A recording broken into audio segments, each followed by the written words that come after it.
Joe, nice to meet you, brother. I love watching you grow up. He's pulling down his pants. Put up your pants, my man. Touchdown! Is this the tackle? Fernando Tatis Jr., a grand slam.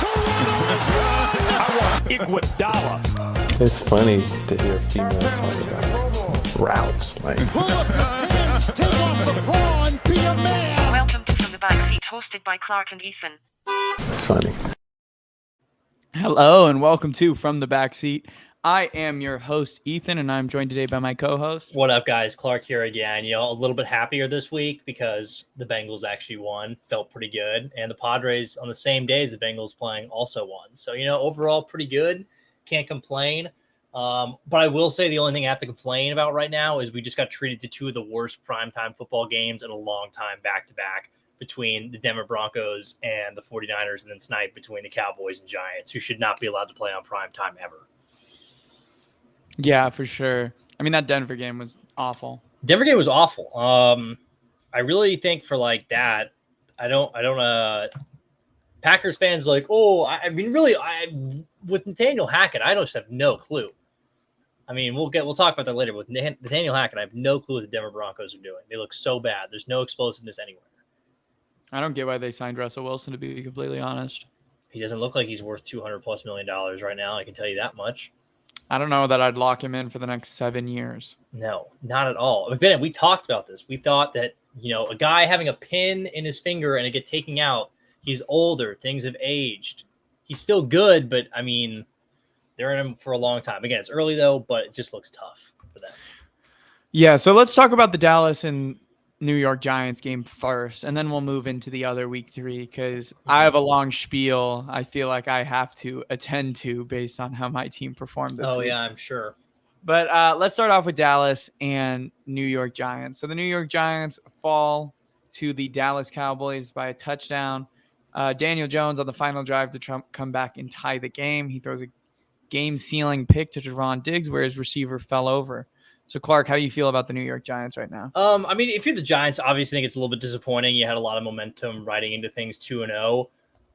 But overall, I think I wouldn't be like super upset. Again, I think a lot of people around the league probably looked at the 2-0 Giants and said, okay, it's kind of like the Panthers were last year when they started 3-0. Yeah, I think they're certainly better. I think their head coach is much, much better than Matt Rule in any set. But I would actually say for Giants fans, I would be a little bit encouraged. I think Daniel Jones looked pretty good tonight. I think he actually made some tough throws. I think he showed off the athleticism. This is kind of the continually thing where he shows off splashes of what he could be. But I would be a little bit encouraged. I actually think his receivers really did not help him out tonight. Sterling Shepard, Kenny Golladay is the worst contract in the NFL, and it's not close. not close. I know he was super upset about his 2 snaps last week, but he showed tonight. I mean, he got 25. That guy is such a waste of money, unfortunately, for Dallas, that he's a joke at this point. I mean, there's nothing that he contributes to that offense. And to the other point, I think Sterling Shepard's not that good either. I really think the Giants wide receiver core is a lot of general disappointments, and it stinks for them not to have Wan'Dale Robinson to see him more. And again, with the Kadarius Toney, I think he was hurt tonight, but I'm like, how do we not have him on the field rather than those two guys? It really doesn't make any sense. One thing I want to talk about the New York Giants offense is why don't they involve Saquon in the pass game more? I think they did a good. I mean, I don't think he was. I agree. Tonight they probably could have gotten a little bit more, but I think they do use him quite a bit. I would say for most backs, but when you see the explosiveness, I get your point. You would want to use him a ton. I mean, the run that he broke off today, yeah, I think when we get a healthy Saquon, it is one of the most fun things to watch. He is so darn good.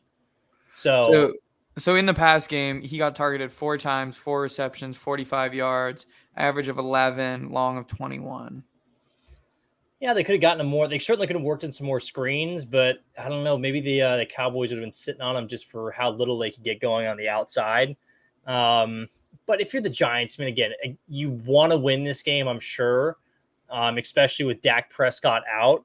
But I think, truth be told, if you would have told Giants fans preseason you guys would be 2-1 at this point of the year, you would have been happy with that. You would have called the progress moving in the right direction. And I think that if you're a Giants fan, there's still a lot to be happy about. I think the defense played okay, certainly not as well as you would have hoped. But I think, to the other point, the Cowboys can take their time getting Dak Prescott back. I really think they can. I mean, I'll touch on that. Cooper Rush is actually he's 3-0 now. He's for whatever you want to make it. He's beaten Minnesota, Cincinnati, and New York.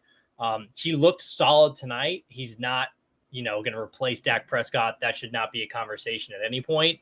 But he's certainly, I think, a guy you would feel comfortable with sticking with for a little bit longer here, rather than doing what Jerry Jones suggested and inserting him in like 2 weeks from now. I think you hold off on that. You're in a good spot. You don't need to worry about it. I don't know. One thing I worry about with Cooper Rush is I get the numbers are good, but they're just not putting up points. No, they're not. I mean, the thing is, yes, the numbers are good, but their rushing attack is running really well, and for some reason, they're just not getting into the end zone. Well, they had that huge, CeeDee Lamb did drop a wide open touchdown today. That he did, yes. But CeeDee Lamb made up for it with that. He did make up for it, but that's just the confusing sometimes thing about sports is you drop that. But that could have probably put him over 30 points for the day if he catches that. But I do see your point. Rush and them, the offense does. They did move, against Cincinnati last week. They only scored 3 points in the second half. They had a better second half here for sure. But again, my big takeaway with Dallas, first off, best pass rush in the NFL. Dallas had 6 sacks tonight. Yeah, I think so, especially now with the Chargers without Joey Bosa. I think certainly. And that was 6 sacks without Micah Parsons getting one. Parsons didn't have one? He had a ton of pressures, though. He had a ton of pressures. He didn't have a single sack, though. Oh, really? Yeah. He had a ton of pressures. He was so active in the first half. No, he was very active. He's another one of those guys where it's like, he's like Saquon. I mean, when you see Micah Parsons on the field, you're like, man, how does anyone stop this guy? But Dallas pass rush, I think you'd have to say would be number 1 or 2 in the NFL. The pass rush, I don't know who you would put ahead of them. But yeah, I think to the greater point for Cowboys fan, you've won 2 games now without Dak. You don't need to rush him back. You can hold on to your chips a little bit longer.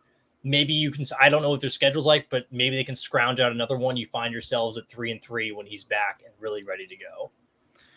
Yeah, I think so. I mean, I think for me, watching this game, what really just opened up, and I should have done this, is, man, I should have stuck with my guns and put a bet on when the Eagles were number 2 in odds for winning they're going to steamroll the NFC East. It certainly looks that way. It really, really does at this point in time. So Dallas's next 3 games, they play the Washington Commanders next week, then the LA Rams, and then the Philadelphia Eagles. I think they go 1-2 in that. I think they'll beat the Commanders. Yeah, but I think they'll lose both to the Rams and then the Eagles. The Rams, depending on the day you catch the Rams on, you could have a chance, but they won't beat the Eagles. No, they won't beat the Eagles. I don't see that. I mean, we'll talk about the Eagles later. I don't know who beats the Eagles right now. Again, I said surprise Super. It was my first hot take ever, and was that your first hot take ever? It was my first hot take ever. It was on our 3rd ever show. I said I think the Philadelphia Eagles are surprise Super Bowl contenders. I mean, I denied it. I think I was willing to go say playoff. I said playoff for myself. Yeah. Because I liked what they were building. But the biggest leap for Philadelphia has just been a quarterback. Jalen Hurts is – but I said for Jalen Hurts, every single year, no matter from college to now the professionals, Jalen Hurts has gotten better, and he's done it again this year, folks. And you see, Devontae Smith and A.J. Brown, good Lord. That is so hard. Dallas Goedert over the middle. Plus, Miles Sanders is still really good. Yeah, Miles – people like Miles Sanders. Miles Sanders, but I think he's really good. Miles Sanders is freaking good. I mean, what do you want out of him? I mean, the Eagles are a complete team right now through 3 weeks. I love the Eagles, and Shane Steichen, their offensive coordinator, is going to be the hottest head coaching candidate. Remember when the Chargers let him go? I know. I told you not to. I mean, the thing is with the Chargers, and we can talk about this, is he was Anthony Lynn's offensive coordinator. There was no way you were sticking with Anthony Lynn. Maybe and no coach. No. No. I think if you had a do-over, you'd take it. No, that's just revisionist history at this point. Anthony Lynn was the worst coach ever. I will stand by that. I mean, not named Urban Meyer. Anthony Lynn was so bad at game management. It was insane. People forget about the time where it was 4th and 1 and they called a now I'm just thinking back to it. They called a QB sneak and the offensive line thought it was a pass play. So they all dropped into pass coverage. That's nice. That was great. I loved that play. But that happened plenty of times. Anthony Lynn was such a bad head coach. He was so bad at managing the game, and his scheme was nothing. People forget that, I mean, yes, we went 12-4 in 2018, And then we got to New England and lost 42-10. I mean, a lot of teams did that with Brady in New England. Yeah, no. I mean, we can move into the Chargers. We can talk about Brandon Staley. I'm happy to. Yeah, go ahead. I mean, if we're already on the topic of Chargers, just go ahead and let loose on it. Say your piece. Speak your mind. So I've had a lot of time to think about it. Yeah. And Clark knows yesterday. So Cole is the other Chargers fan. He's our Sir. good friend, and that's the three of us. So we are both homegrown Charger fans, and to say we were upset is probably Yesterday's a tough one for me. If everyone could have been in that group chat, I was really trying to be nice. I was really trying to say, hey, maybe it's not that bad. Usually they're receptive to it. It did not work out that way. Well, so I was trying to say, hey, like the injuries have to play a factor in this, but by the end of the game, I was like, man, this is so bad. So while you might be seeing Charger fans being like, yes, it's week 3, they're 1-2, they have an alien at quarterback, but I think if you're being honest as a Chargers fan, Rashawn Slater was the second most important person on this roster. I think when you look at the Chargers and to succeed, I mean, the downgrade from Rashawn Slater to Storm Norton, I don't know if there's a bigger drop-off you could have in the entire league. Storm Norton is probably one of the worst tackles in the league, and Rashawn Slater was a top 5 guy, if not elevated into top 3 behind Trent Williams. Rashawn Slater is an absolute masterpiece, and to lose him for the entire season is just tough. But I'm not going to blame this on injury because it is time, and I keep thinking I might make a TikTok about this. I think I'm over Brandon Staley. I think I've had time to think about it, and I think I've come around to the idea. And I'm not a Lombardi hater. I know a lot of people blame it on Lombardi. I think I'm ready to blame it on Brandon Staley.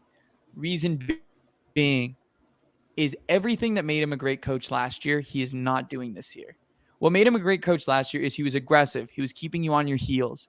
Yes, the defense wasn't good, but they were always a threat to go for it. They stretched the field even when they didn't have players to. And they played an up-tempo offense, which allowed Austin Eckler to just excel. I mean, he had 20 touchdowns last year. Now we come into this season, we play conservative. We are averaging 2 yards on the ground through the first 3 games, which is unacceptable when you have a top 10 running back in your backfield. Plus Joshua Kelly, who for some reason got 2 snaps last week, who has looked good so far and has looked like a physical runner, to not even put him out there. And that's just the offense. The defense, and then we move over to the defense. Okay, I get it. You have Joey Bosa. He goes out of the game. But to then turn around and have no option that can fill that side, everyone's saying, oh, what happened? They still have Khalil Mack. Well, the Jaguars, all they did was run every play action, every run play to whoever was taking over for Bosa. And that's what they did on the 4th and 1. They just ran straight at the guy who's taking up for Bosa, and they couldn't get off a block. And that just led to an easy 4th and 1 touchdown. Again, my thing about Brandon Staley, and I'll say this over and over again, is he's lost his aggressiveness. That's what made him a good coach. His scheme allows for that kind of thing because his scheme is totally boom or bust. That's how it works. It's going to work on one drive, and it's going to fail on some drive. It's going to allow for a big play, especially in the run game. And so to not see him be aggressive, and a lot of people are pointing to the field goal. What I'm pointing to, and this is what the hill I'll die on, is we were in the 3rd quarter. We were down by 13. We had the ball on our own 45, and it was a 4th and 4. Last year, Brandon Staley would have went for that. He wouldn't have kicked the ball back to his defense because he knows they were gassed, which they were. But he decided to punt it, and then the Jaguars go right down the field to make it a 21-point game. And Ace is there. It was right after the 4th and 1 when the Chargers, they got a first down. They were building a little momentum, and then they decided to punt the ball away. Now, I get it. You want to play conservative. You want to believe in your defense. When your defense is on the field for 40 minutes out of 20, you can't sit there and give them back the ball. That just makes no sense. Again, and I can talk about Brandon Staley all day. I'm really mad that even if Justin Herbert wanted to play with his teammates, at some point you have to be the coach. You cannot let your guy with injured ribs go out there to play in garbage time when you're down by 4 touchdowns. It led to one of our starting players, Jalen Guyton, tearing his ACL of him not pulling starters for some reason. Again, Brandon Staley, I get it. You want your team to build morale, but what morale are you building when you're down by 28 points? No one's going to be like, wow, we only lost by 21. So much better. Like, I'll let you chime in, Clark, because I just went on a long spiel. Yeah, so I mean, realistically for me, when I look at the Chargers, is I think talent-wise, this team matches up with just about anyone. I understand the injuries happening to like these very key players. I really do. But my concern with the Chargers boils down to a couple things. I think for a while, always the same with the Chargers is depth. Depth has always kind of been a little bit of a myth to me. And I think you see that obviously with the players that go out. I know like when you lose a guy like Joey Bosa, you don't have another guy like that waiting in the wings. However, you should have someone who's at least serviceable, who doesn't make it seem like, oh, there's just nothing on that side of the line. And then same thing kind of goes to the secondary. I get JC Jackson's out, but when everyone on Jacksonville is winning their assignments on the outside and Trevor Lawrence has any target he wants to go to, it does make, because I mean, Derwin James can only be in so many spots at once. I mean, and I like Asante Samuel Jr., they both played really well, but this year Adderley has to step up, Michael Davis has to do something, and it just doesn't seem like they do. And then I think the biggest problem to me by far at this point is just coaching. I think what you saw yesterday and what was really the most concerning point for me is that the Jacksonville Jaguars, while I think they are an upstart team, successfully outcoached the Chargers in just about every single facet of that game. And I know Doug Peterson's a good coach, and I know he's experienced, but man, the teams talent-wise, the Chargers were still better on that field. They should have, 38-10 at your own place is tough. And I get, again, Jacksonville is better than what people gave them credit for going into the year. I tried to warn folks of that. But it's just like Staley lost his aggressiveness to what your point. I think that 4th and 4 is a great example of it. I think at the same time, too, when you get outcoached on offense, defense, special teams, it feels like it really leaves you wondering, okay, the talent's there, but clearly there's something missing, and it comes back in my mind to coaching. Because, again, to your point, Staley's whole thing last year, mark of it, every team needs some sort of mark, was aggression. And it seems like this season he's become afraid of all of that. And I would have thought really after, the first 2 weeks, he would have maybe come out of his shell more, been like, it's screw it. We roll the dice. We go for it here. And it was like an even further going back to, okay, we have to be really careful. And then the dumbest decision of the day, you already pointed out. I can't believe Justin Herbert was in when the game was 38-10.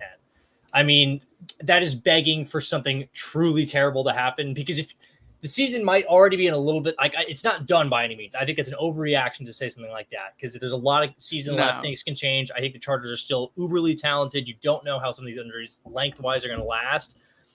But there was if you had lost Herbert, then the season is over. And they were risking that with him out there. And again, I understand he wants to play with his guys.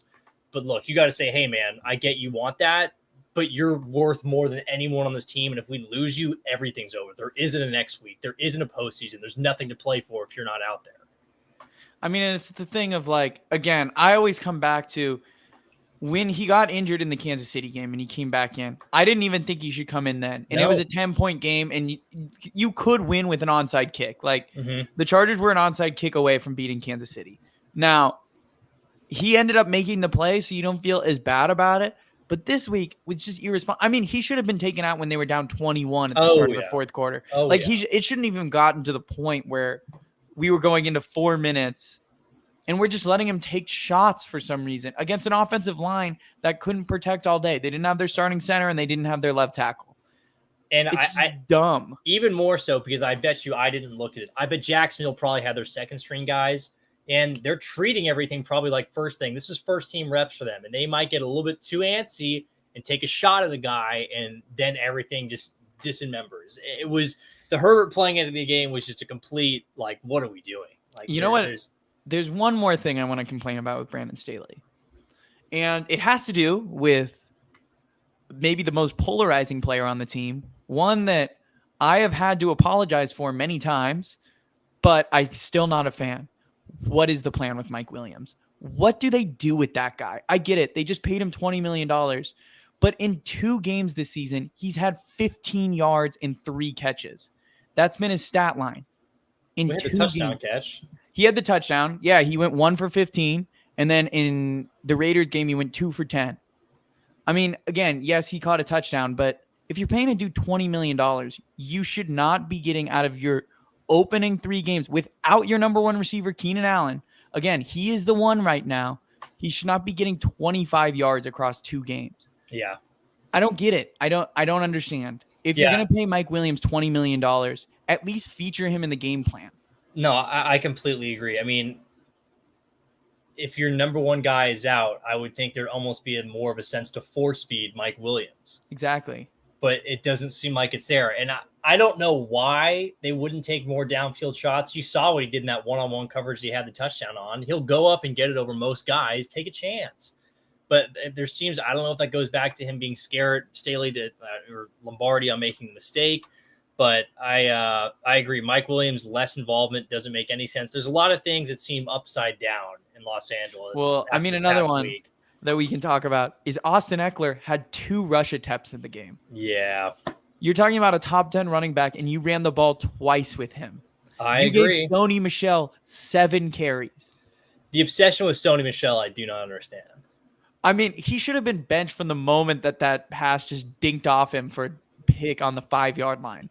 Yeah, I mean, it's just like I don't understand. Michelle, like, there's just personnel change. I think again, it's coaching. It goes back like, why are we making these decisions? Sony Michel is washed. He's washed for some time now, and I like Sony Michel in Georgia, and he had some nice moments in New England. But after he left New England, it was over.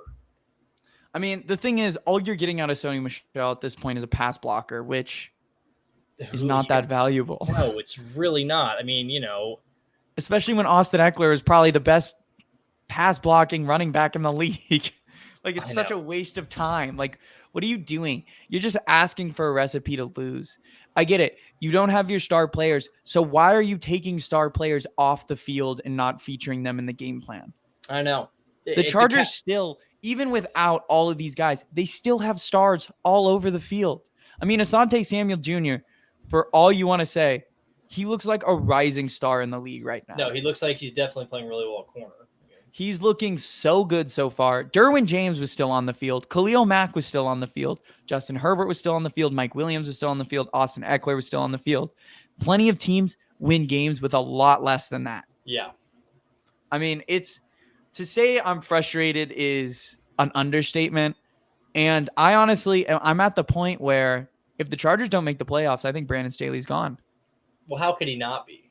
I mean, at this point, I'm sitting here and I'm like, especially after all these reports from the Chargers ex-scout that the team hates him, and that basically that was another really concerning thing, because here's my view on stuff when that stuff comes out, is that in my mind, once you start hearing about it, that means the locker room's already gone.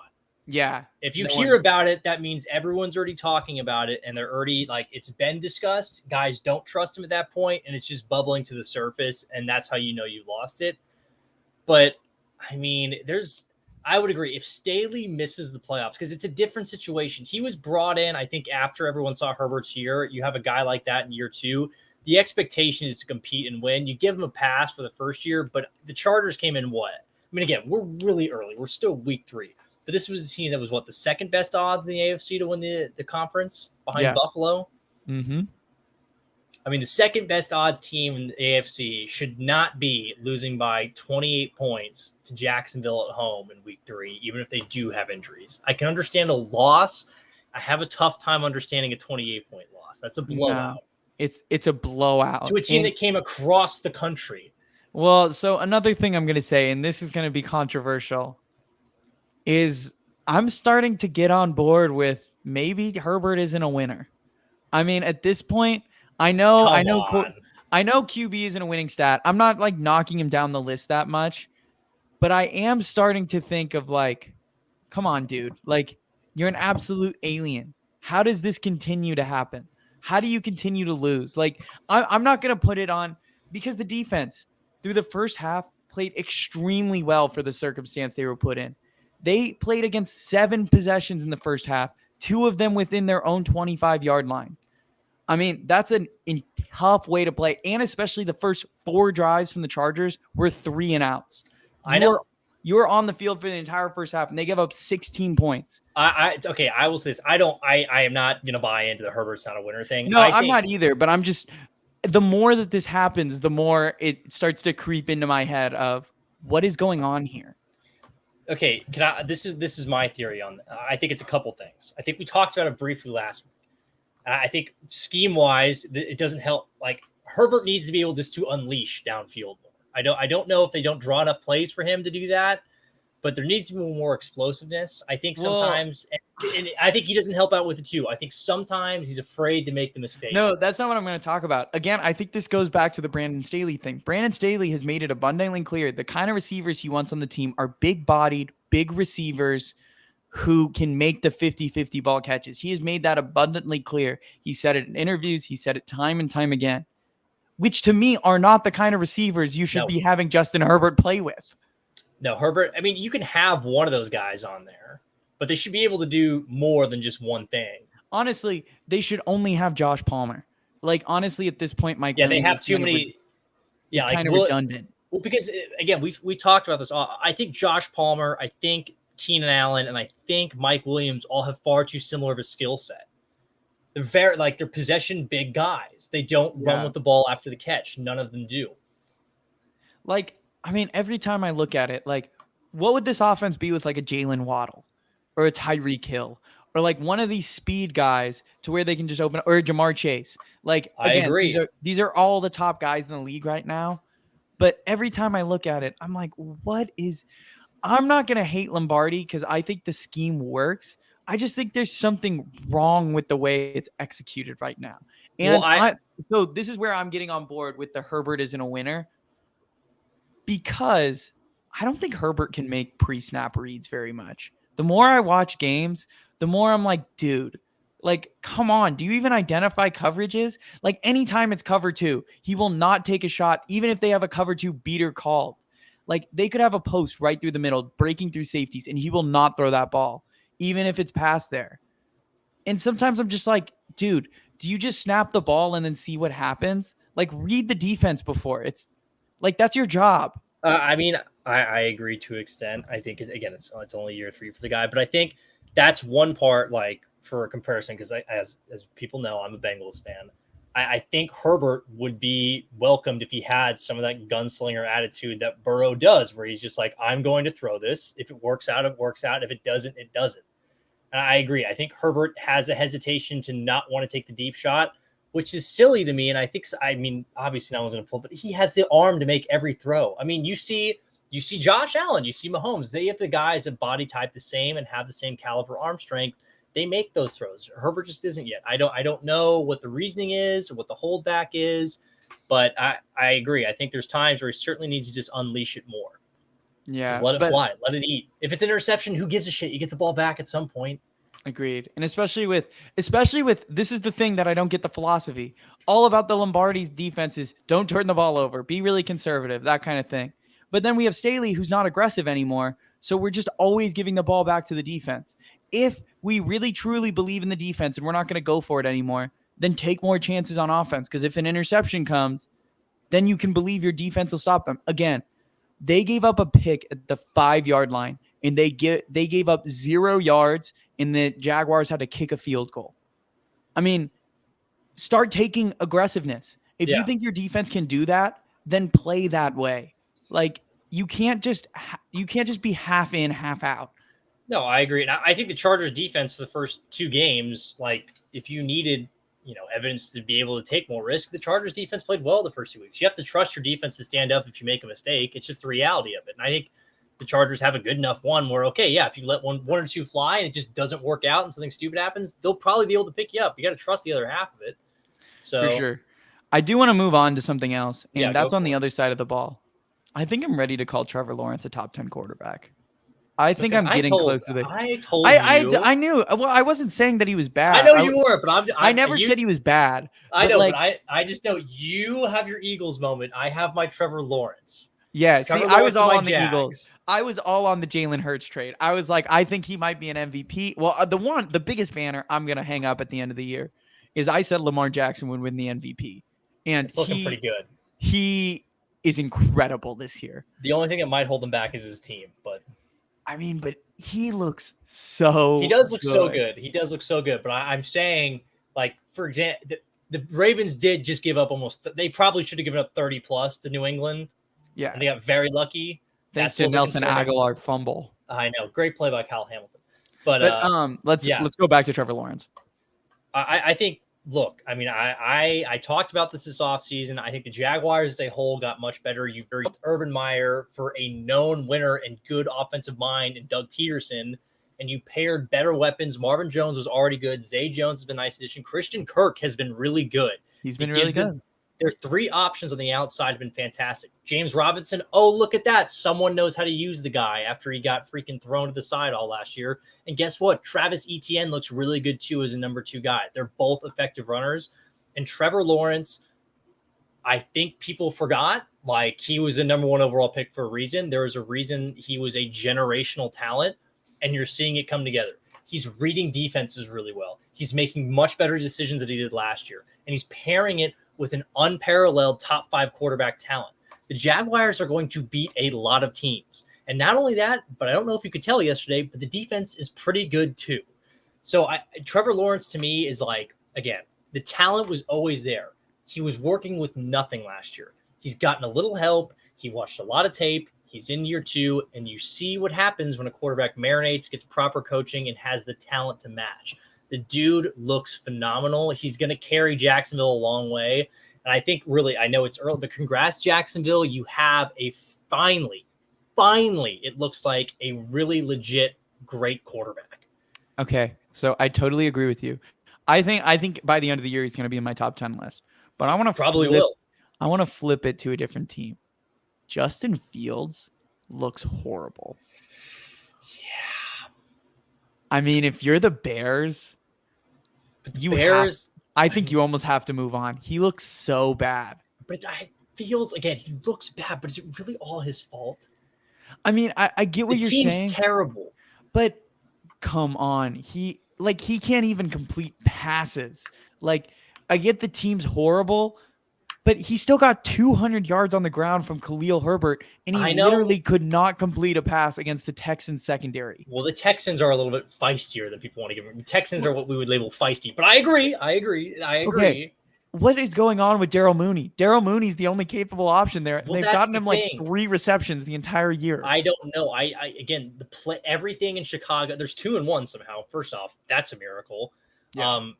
But the reality is that I think while Fields is still, his development is not what you wanted. Again, the Bears have not given him anything to work with. You have Darnell Mooney. You have a good running game, but the offensive line is terrible. And his weapons outside of Mooney are really, really bad.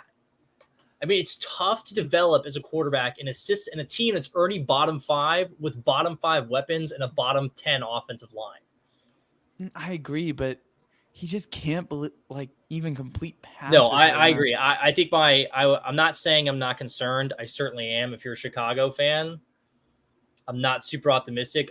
I think he has already 4 or 5 interceptions this season thrown already. It's not been the best. It's not been the best for him. It's really not.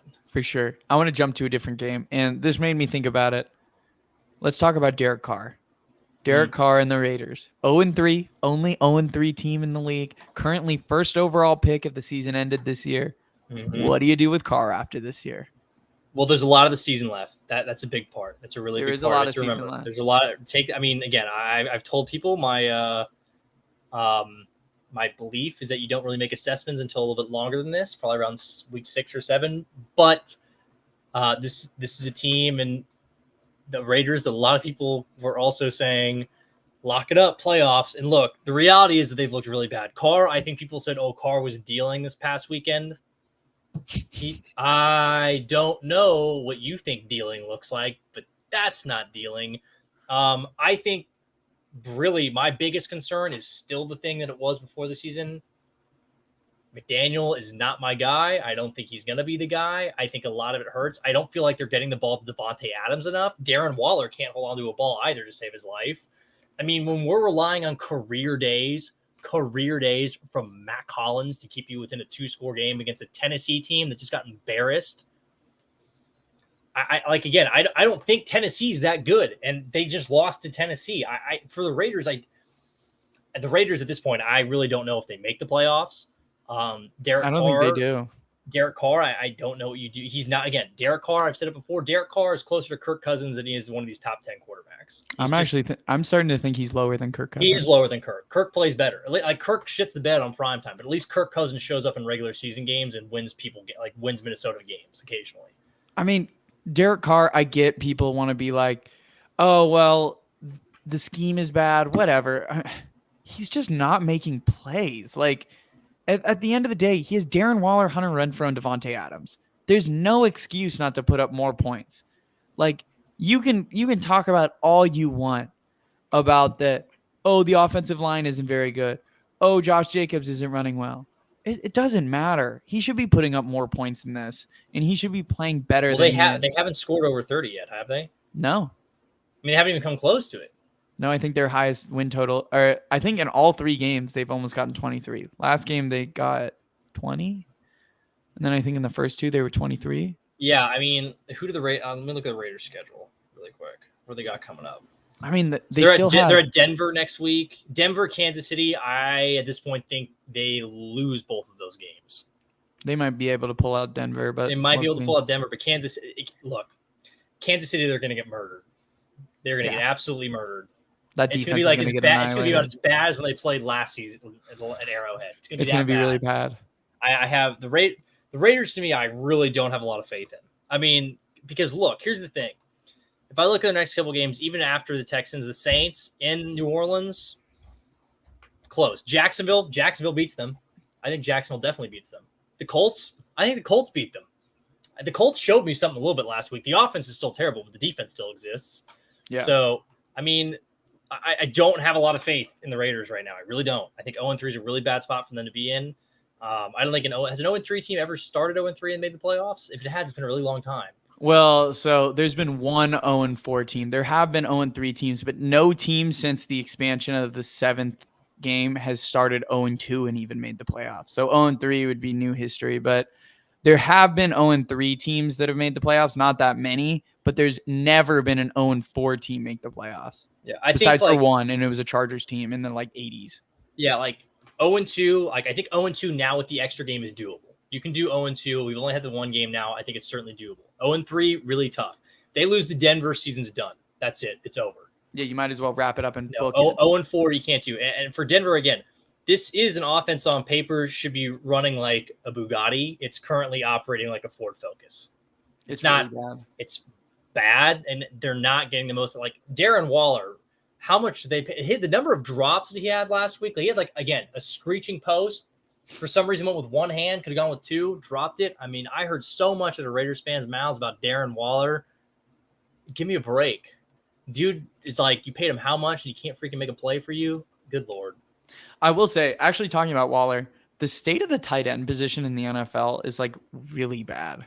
No, it's not great. The Falcons at least got Kyle Pitts involved last week, but I mean, yeah, but to just look around the league, outside of Travis Kelce right now, there's not really any tight ends that's producing at a good level. Well, because Kittle's hurt. I feel like Kittle's really not doing much. That big 4 of the tight ends. I mean, Kyle Pitts is now getting involved, but he's not taking over games. Darren Waller drops every ball that comes near him. Travis Kelce is still Travis Kelce. Travis Kelce is still Travis Kelce. And then Dallas Goedert's okay. Dallas Goedert's good. Dallas Goedert, I bet is going to get better as the year goes on. I bet Dallas Goedert's inside the top 5 for sure. One guy I still like, but I don't get why they don't use him is Pat Freiermuth. I feel like he could actually break out. Well, because the Steelers are idiots, and that's just the way they operate. Yeah. They have no David Njoku looks okay. Njoku looks good. I like Njoku. I mean, there's a lot of guys around the league who I'm like, oh, you're fine. You do a job. But I remember in 2011, 2012, when Hernandez and Gronkowski, the 2 tight end set, people thought that was a future. It's not. Now it's just nah. Now people are chasing what Miami has right now, which good for Miami being 3-0. I mean, the quarterback should not have been allowed to come back into that game. Oh no, he should not be allowed to play on Thursday night. But Miami is a sleaze bag organization, and it is unfolding. Underrated for a while, but now it's bubbling to the surface. They're so their sleazy. Owner. I don't know what the punishment could be for Miami the concussion. He didn't go through shit. Whatever they passed him through was probably a pen light, and they're like, okay, he looks good, and they threw him back out there. I mean, I don't understand their explanation of a back injury. And Tua said he was like, oh, I was shaking my head because of my back. Dude, you couldn't stand up straight. Or you had to shake your head because you're trying to get it to focus, and you fell over. There's no way you should have come back into that game. I mean, good for Miami that they won that. I'll say it on record right now. I think the Bengals are going to beat them, because I don't know if you saw the injury report from Miami today from that last game. No, I haven't seen about 20 guys on there. I don't know. We'll see. Just the key matchup is how really Tua is going to play. I feel like that's really, and how the Bengals are going to approach the blitz heavy Miami Dolphins defense. I think we'll figure it out. I think we're going to be, I think even if Miami didn't have the injuries, I still think we would beat them. I still have us beating Miami in this game for sure. I don't know. That's tough. I mean, No, they just I got it. Buffalo. I got it. But here's another thing. If you want outside reasoning, this is a game that's teed up for a letdown. Huge emotional game in your own place. Short week, ton of injuries. It was 100 degrees. People were getting IVs, throwing up, passing out practically on the field. Short week, they come to Cincinnati at home. What if they win though? What do you make of Mike McDaniels? Really good coach. I think Mike McDaniel's a really good coach regardless. I don't have any qualm against that. I still think, though, for the Bengals side of it, I think I'm confident the Bengals won that game. I mean, we'll see. I think I would pick Miami just because I'm a little worried about the blitz of Miami and how Joe Burrow is going to respond. But that also leaves stuff open in the back. It's all going to be really actually what this game comes down to is Xavier Howard versus Jamar Chase. I feel like that's going to be the matchup of the game. I mean, that'll be a big matchup, but I think really I would say matchup, if we're to go by it, probably the Bengals offensive line versus the blitz heavy from Miami for sure. How they pick that up will deal with a lot. If they can give Joe time, I think he'll be able to pick things apart in the secondary. And I think on the other half, it's Tua and the weapons and how the Bengals secondary handles things. For sure. I think, for me, I'm actually pretty confident with Chidobe Awuzie on whoever he's on. I don't know if they'll put him on Waddle or Hill, but I feel really comfortable. But outside of that, whether it be Mike Hilton or Eli Apple, that's going to be fun to watch. I am very intrigued after Eli Apple talked all of that. And then Tyreek Hill gave a really weird post-game press conference. Well, he didn't even know that they were playing the Bengals. He didn't even know they were playing on Thursday night. See, that's for me, you know what that rubbed off? That was trying hard to be like a WWE promo. I was like, what are we doing, dude? That's so weird. I actually think he had no idea. I don't think he did either. He might not have. I don't know how you don't know. That's you just don't know what you have to do the next day at work. I straight up think he did not know that they played the Bengals on Thursday night. I think he had no idea. You're probably right. But yeah, we'll see. That should be a fun Thursday night game. Yeah, it'll be good. I'm still confident Cincinnati wins that game. Again, I mean, I know I'm a bit of a homer, but I think a lot of things tee up for us well to win that.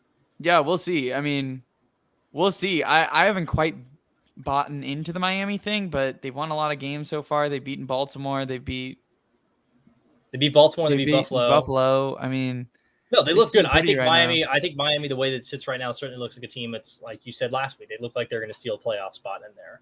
They might even win. They got to go to Buffalo and beat Buffalo. I don't think they're going to do that. So I don't know. I mean, currently they lead their division. They do currently lead their division. I give them a lot of credit. They have played really well to this point. There's a part of me that really wants them to win 11 games because the check down guy, he said he would shave his head if they won 11 games, and I would like to see that. Yeah, what's the opening line of the Bengals Dolphins? 3.5 points, Cincinnati. I get that, I guess. I don't know, but who do they have after? I don't know. We'll see. It's going to be a good game on Thursday night between Cincinnati. I think in a lot of ways they're very similar. I think they're explosive offenses with opportunistic defenses. Yeah, I mean, it all comes down to how Tua is going to play. Yeah, I think Tua is a big part of it. Although, again, I don't know how he passes a concussion protocol from anyone, but whatever. I guess. Yeah. Just the way it goes. Hey, sometimes you just got to pass it through. Sometimes you just got to fall flat on your face in the field and have your teammates pick you up and then say, oh, back injury. Those are really common. I pass out all the time when I have a minor back injury. Yeah. Let's talk about Tom Brady and the Bucs. What do you make of the Buccaneers? Offense looks concerning. Looks really concerning.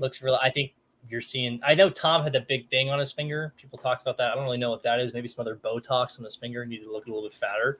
But no, for being serious. So the Buccaneers are a bit concerning to me. The defense is really good, but the offense is not. The offense doesn't do much. I know they're missing a lot of weapons, but still, I mean, I don't know. I don't think they're going to win the South, but I don't think as convincingly as maybe people think. Brady looks a little bit older this year. But I mean, at the end of the day, how concerned am I of Tom Brady? Unless given a really big reason, I still think he's going to be fine. And they were also playing the Packers defense. The Packers are really good. I think that game more itself says something more about the Packers than it did Tampa Bay. I think their defense is really good, but I'm not impressed by the Packers offense at all. I mean, their running game is good. I'm ready to book it. I'm actually going to say it. I think the Eagles are going to represent the NFC in the Super Bowl. No, I think you're wrong. I don't know who else is going to contend. None of these teams look good enough. It's week 3. I know, but as we're sitting here right now, I mean, watching these teams, no one seems as dominant as the Eagles. I still sit confident on my pick. Who is your pick? The Packers? Yes, I think the Packers would beat Philadelphia. Yeah, I don't think so. I They're probably going to get into the playoffs and play the 49ers and for some reason lose to Jimmy G. Oh, again. really? No, the 49ers and Jimmy G are toast. They're toast. They're so bad. All of those people that are like were celebrating Trey Lance getting hurt to bring in Jimmy. Those people can kiss my ass. That shit is so ridiculous. Time. I mean, I can't believe people fell for that idea that somehow was like a good thing. That was miserable. That was miserable. That was miserable. Night. I mean, good God. I know Denver has a strong defense, but oh my God. That was terrible from Jimmy Garoppolo. I like legitimately one of the worst individual plays of all time where he ran through the back of the end zone. Yeah. And then if he didn't, it was a pick 6. So again, 49ers fans, I don't know how you went through 2019 and like last year with Jimmy G and we're like, oh, well, this could get, no, that was the best it was going to get. You saw the best it was going to get. Now you're seeing a guy who there's a reason he was replaced. There's a reason they took a guy number 3 overall. There's a reason they were trying to develop it. It's because they knew the quarterback spot wasn't enough. And now you're seeing it play out in front of your faces. And I have questions about the 49ers. I still think they'll make the playoffs. It's going to be much tougher, though, with that idiot in the backfield. I mean, really. But what's also weird about their scheme right now is I get that they're trying to manufacture touches to Deebo Samuel, but like maybe stop doing it out of the backfield and throw him some screens or something. Yes. Because at least make the offense move laterally. Like, I get you really want to develop him as the H-back, but, like, at some point when it's 1st and 10, move it laterally. Like, don't just have him run up the middle. That's not using what he's good at well. Okay, can I also say this about the 49ers? Please use Brandon Ayuk more. Oh, my God. Agreed. If you got there, like, he'll be a guy that, like, when he walks or goes somewhere else and someone actually figures out that, oh, wow, this guy's really, really freaking good. He is what I think like the Chargers could use. Brandon Ayuk, he can run really well after the catch. He can stretch the field. The 49ers don't let him do that nearly enough. I don't think Shanahan's really smart. The fact the ball is not given him, like they don't give him more targets is crazy. Well, I think it's what I've decided about the Shanahan offense and why he doesn't get a lot of tread on those tires from Brandon Ayuk is I think Ayuk really what they should be using him for is to stretch the field more. Yeah. And they don't stretch the field because they literally do not have a quarterback that can stretch the field. So they try to run power run schemes. And I'm starting to think maybe the issue with Ayuk is he's not as great of a blocker on the outside as Shanahan would like. And that's how he always gets in the doghouse. I know, but so what? The talent, he's so talented. If you watch yesterday's game, there's at least 3 or 4 throws that Jimmy Garoppolo just missed a wide open Brandon Ayuk. Yeah. It's he so does it all annoying. the time. He does it all the time. It's so freaking annoying. I mean, I was the one, I made multiple videos on it, on all of these people acting like Jimmy G taking over is the greatest thing in the world. And I was called soft because I was like, hey, maybe let's stop for a second and not celebrate this dude getting injured just because Jimmy G went to an NFC championship game. You guys happy? You're happy with the product out on the field? You're happy you just scored 10 points against a Denver offense that could only score 11? Yeah. You lost 11-10. There's a lot of times where they were on the plus side of the field too, starting off and just like went backwards. They are so bad. And I get they don't have Elijah Mitchell, but like, come on. Also, that final drive where they were trying to come back, that was so laughable. Like they got the yak play to Jeff Wilson, immediately fumbles the ball. So classic. They're just idiots. I mean, again, it's a Jimmy Garoppolo thing. Jimmy G sucks, dude. He's like, this is who he is. Like, figure it out. I don't know. Again, For me, I don't know how San Francisco, I'm the same way as you. I don't know how you talk yourself into thinking that somehow this team is better than Jimmy Garoppolo. You saw it at its best. It's never going back to that. And he's not that good. To me, he's just like the middle guy. He's like an Andy Dalton, dude. Like, he can be really good some days, but when it really matters, he's actually, Jimmy Garoppolo doesn't even seem like a nice guy. He seems like an asshole. I don't think I like Jimmy very much. At least Andy Dalton seems like a nice guy.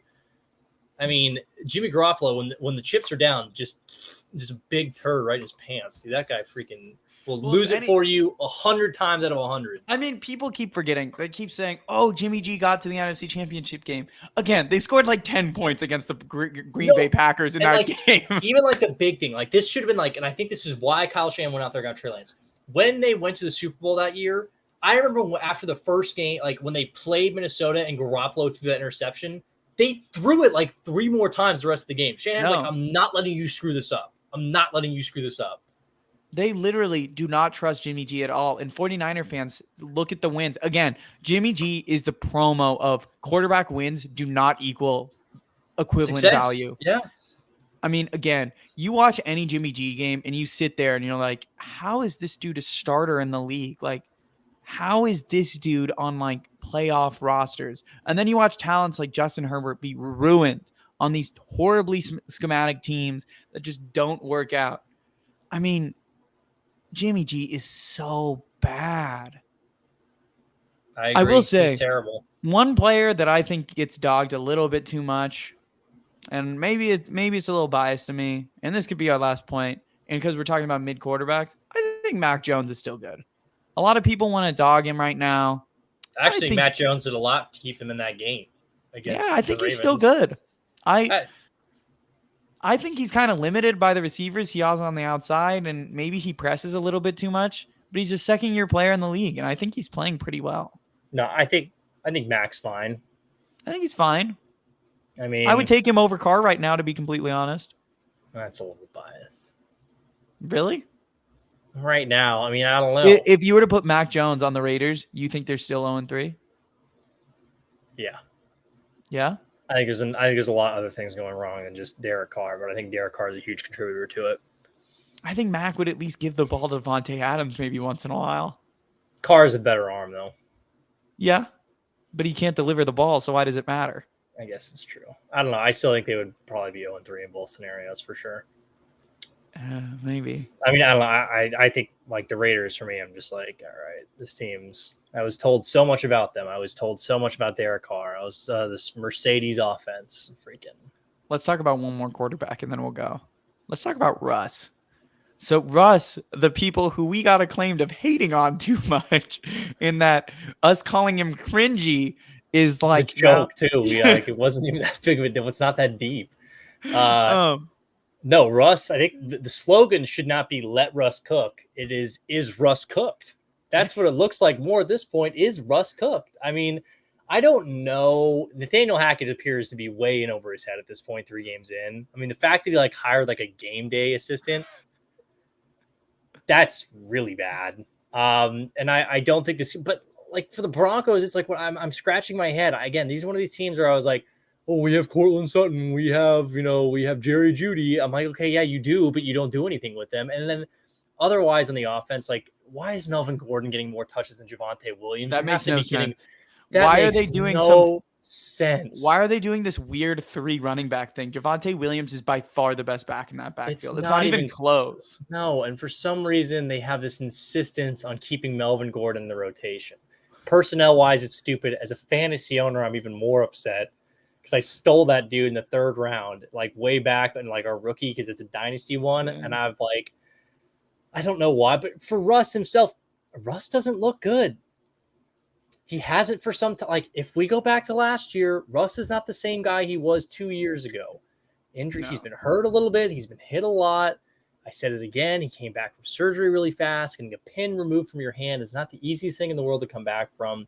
I still have somewhat of trust in him to get things around, but I'm more of, again, my slogan for Russ is let Russ cook. My point is Russ cooked? Is Russ cooked? That's what you have to ask yourself if you're a Broncos fan. You just handed the $220+ million contract to a guy that I'm now asking you, is Russ cooked? He looks he's just not inspiring. I think that's the way. Like in Seattle, what he made his money off of is his deep ball was maybe one of the prettiest, most accurate balls as it came out of his hand. He used his mobility well. Here, he's not using his mobility well. And everyone loved that shuffle pass play he made. Like, oh, look, it's the classic Russ. He did it one time and it barely worked. The best almost got picked off. The best plays that Russ had yesterday were simply when he moved out of the pocket. Like one of the the play he optioned to Cortland Sutton, the touchdown they originally got to. He changed the play, slid right into the pocket, found the guy. Like that's the Russell Wilson people are used to. The problem is at this point is that's so far and few in between. It's not happening. I mean, I can understand. Okay, Seattle, the first game, that's an emotional game. It's week 1, new team. I can get a little bit of struggle. I actually thought he played pretty well. Week 2, at home against Houston. Didn't get that. And then this week was really, I mean, look, I know San Francisco's good, but they're not world beaters at this point in my mind. Especially when Javonte Williams was running the ball so well. I know. And then again, that just goes back to another thing with him. You have a running back who's clearly eating on the ground, and you've decided not to just feed him. What's the point in that? Even teams that have good 2-back sets, they know if they have one guy hot, yeah, we got the other dude, but feed the hot hand. Well, the one thing that I don't get about the Javonte Williams backfield, and this can be the last thing we talk about, is Melvin Gordon is the worst compliment to a running back I've ever seen. Why is Melvin Gordon back there with Javonte Williams? Neither of them can really catch the ball, can provide any yak if you're just throwing screen passes. I mean, they're just going to mold people over. They're not going to make people miss. No. I do not get that creation of that backfield. No, I think both of those guys are dudes who Williams is a really good athlete. I think he has good agility. Yeah. But his biggest thing is running downhill and running over guys. For sure. I think Melvin Gordon's a pretty similar type of approach where he wants to run into you, not all over the place, juke and stuff. He can, but it's not really his game. No. Yeah. It makes no sense. Denver's really weird, and Nathaniel Hackett is bad. Nathaniel Hackett's really bad. And again, is Russ cooked? Yes. You're saying it? Yeah, he is. I think so. Russ is cooked. All right, Ethan saying Russ is I think cooked. it's early. I mean, it's early. I had him not in my top 10. I didn't think he was a top 10 quarterback. We both did, I think, had him outside of this. And people call us crazy for that. I know. There was that one guy who had him at number 2. I think we go back to I think our preseason rankings where we are right now, I feel pretty comfortable about where they sit. Yeah, I mean, the only ones I wish I would have put Lamar. I wish I would have went with my gut and put Lamar higher. He should be higher. I think if I were to redo the list, I would almost have Lamar in my top 3. I think I'd be really – I think I would – outside of the quarterbacks right now, I'd be really – the only quarterback I would make the argument for is Rodgers. But right now, the top 3 quarterbacks are Mahomes, Josh Allen, and Lamar. No, I mean – yeah, right now. Aaron Rodgers belongs in that conversation. Right now as it sits, yes. I would say, yeah. There's just not anyone that's – I mean, honestly, you could maybe make the argument if we're just going on the first 3 games. Trevor Lawrence belongs in the top 5. He should probably be the next guy off the board. It would be a discussion to be had. It would be a discussion. Trevor Lawrence, I think you were right. I think by the end of the year, Trevor Lawrence will be inside the top 10. For sure. All right. Well, this has been our show. This has been From the Backseat. Thanks for listening. Make sure to rate us on Apple Podcasts, on Spotify, wherever you listen to us. Make sure to give us a follow on Instagram, Twitter, and TikTok.